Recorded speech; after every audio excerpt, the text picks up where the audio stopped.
Whether UN or international community, they more or less add up to nothing. Huyu ni Rais Paul Kagame. You gotta treat people with respect. And Kagame and everyone else has to detect Shetty, everybody with Na huyu ni mbunge respect. Katika bunge la Marekani ambaye pia ni mwenyekiti wa kamati inayoshughulika na mambo ya nje ya bunge la Marekani. Jina lake ni Christopher Smith na amekuwa mstari wa mbele kuzungumza kuhusu suala la DRC na amekuwa akitia msukumo mkubwa zaidi kuhakikisha kwamba amani inarejea nchini Kongo. The old ways have to end. Yeye anasema kwamba serikali ya Rwanda ni sharti iondoe majeshi yake nchini DRC na kuacha vitendo vyote vinavyopelekea kuchafuka kwa amani nchini humo. Rais Kagame anasema yeye sio wa kulaumiwa. Who is supposed to be held responsible?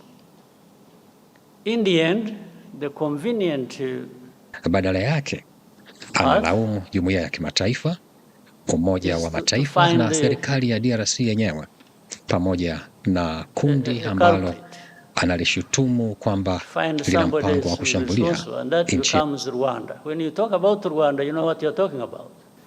But when you say international community, you really, who are you talking about? Karibu sana uwe nami hapa Tana. In some cases, gang rapes right in front of their husbands. Mgogoro wa DRC ambao umechanganya vichwa vya watu wengi.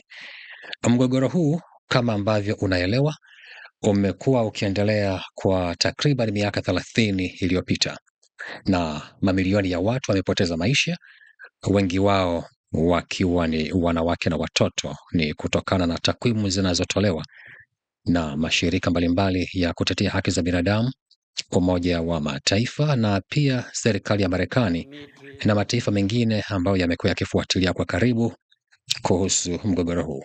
Kwa leo tunakwenda kuangalia mambo manne ambayo ameyazungumzia. Kagame analaumu jumuiya ya kimataifa, analaumu Umoja wa Mataifa na kwa namna moja ama nyingine analaumu kila mtu anayeonekana kusaidia wananchi wa Kongo kwamba waweze kupata amani. Na pia ametoa shutuma zake kwa kiongozi wa DRC, Rais Felix Tshisekedi. Kwa nini anatoa shutuma hizo? Mara nyingi mtu ambaye anakuwa pengine anahusika na jambo fulani ambalo pengine yeye mwenyewe anaamini kwamba sio jema, anaweza kujaribu kulaumu watu wengine. Lakini pia sababu kubwa ni kuwepo kwa vikosi vya Rwanda ambavyo hatujui idadi yake ni kiasi gani, japo Umoja wa Mataifa uliwahi kutoa ripoti yake siku za nyuma na kusema kwamba kulikuwa na wanajeshi naamini kati ya 3,000 na 4,000 wa Rwanda. Idadi kamili ni vigumu kujua, lakini hiyo ndiyo ripoti ya Umoja wa Mataifa. Kundi la kulaumiwa zaidi kwa machafuko ya DRC na maafa yaliyotokea pale ni serikali ya Rwanda, japo rais wa nchi hiyo yeye anadai kwamba Umoja wa Mataifa ndio ambao anautupia lawama jumuiya ya kimataifa na serikali ya Tshisekedi. Tujiuliza tu kwamba kama majeshi ya Rwanda yasingekuwepo nchini DRC, huu mgogoro ungekuwa ni mkubwa kiasi hiki? Tunajua wanaotajwa zaidi ni kundi la M23, lakini M23 bila msaada kutoka au kupitia nchini Rwanda ni vigumu sana kwamba wangeweza kuwa wamepata mafanikio ambao wameyapata. Kumekuwepo na taarifa kwamba pengine wanapata misaada kutoka mataifa mengine yaliyoendelea yenye nguvu duniani, jambo ambalo linaaminika sana na watu wengi, ikiwa ni pamoja na taasisi mbalimbali na pengine hata serikali nyingine zinaamini kwamba kundi hili limekuwa likipata misaada na hasa misaada ya silaha kutoka mataifa mbalimbali yaliyoendelea. Lakini suala linakuja kwamba hiyo misaada inapita wapi? Uwezekano mkubwa ni kwamba misaada hiyo itakuwa inapita Rwanda, kwa sababu Rwanda imeonyesha waziwazi kwamba inaunga mkono kundi hilo la M23. Na hivi karibuni kumekuwa na ripoti kwamba serikali ya Rwanda imekiri kushirikiana na kundi la M23.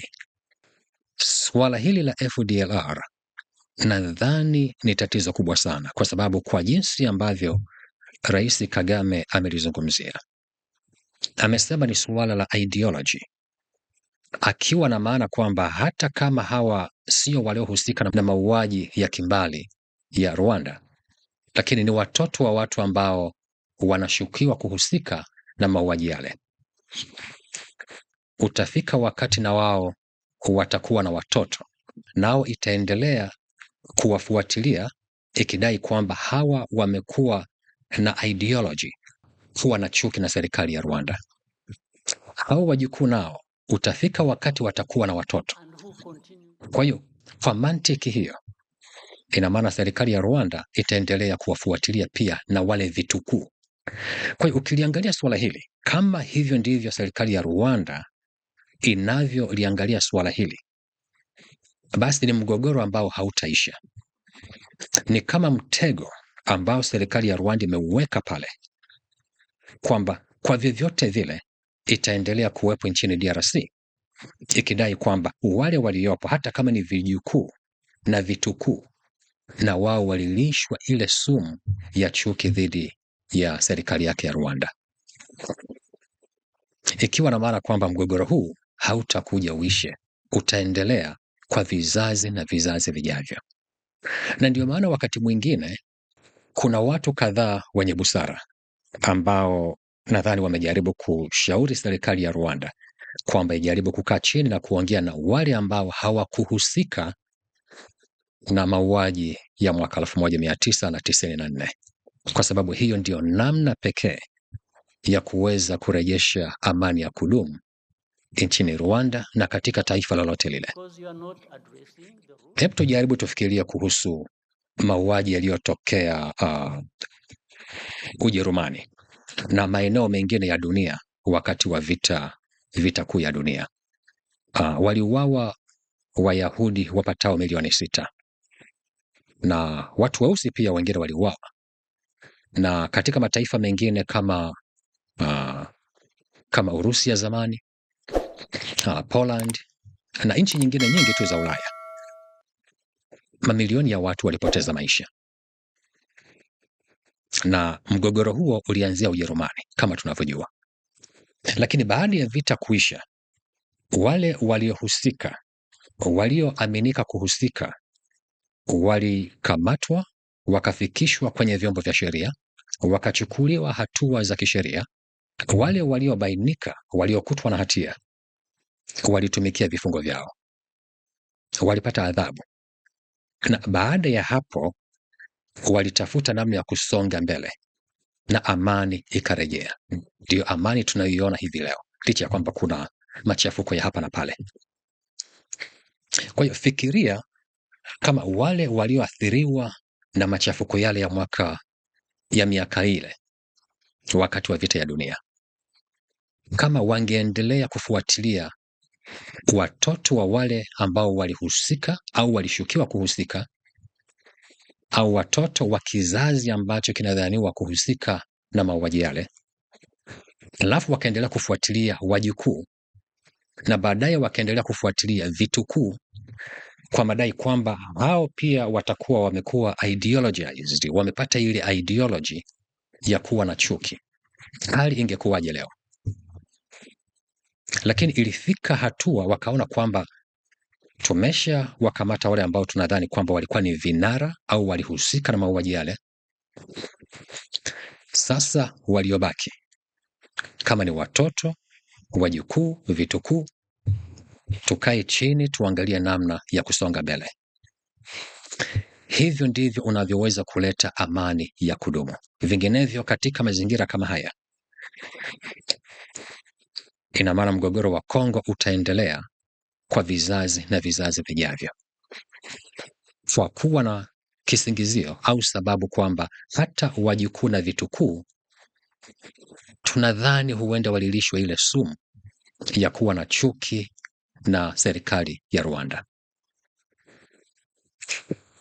Na labda kwa kumalizia kwenye suala hili la FDLR, Rais wa Burundi Rais Ndayishimiye. Rais Ndayishimiye aliwahi kufanya mahojiano na chombo kimoja cha habari, akasema kwamba waliwahi kukaa na Rais Paul Kagame, nadhani alikuwa pamoja na viongozi wengine wa eneo hilo. Kwa mujibu wa Rais Ndayishimiye, walimwambia Rais Paul Kagame kwamba kama tatizo ni FDLR, basi wangeweza kushirikiana na serikali ya Rwanda, wote wangeweza kwenda pale nchini DRC na kuhakikisha kwamba tishio la FDLR wanalitokomeza wote kwa pamoja. Hearing years ago on Paul Kagame, when we found out that some of his top people in his government were being targeted for assassination. Everyone said, oh, it's not true, it's not true. So I had a recording of one of them where the recording came in while this man was in South Africa, hiding. And I got it to the State Department, who was totally disbelieving. I could give you the hearing. And all of a sudden they said, wow, that's real.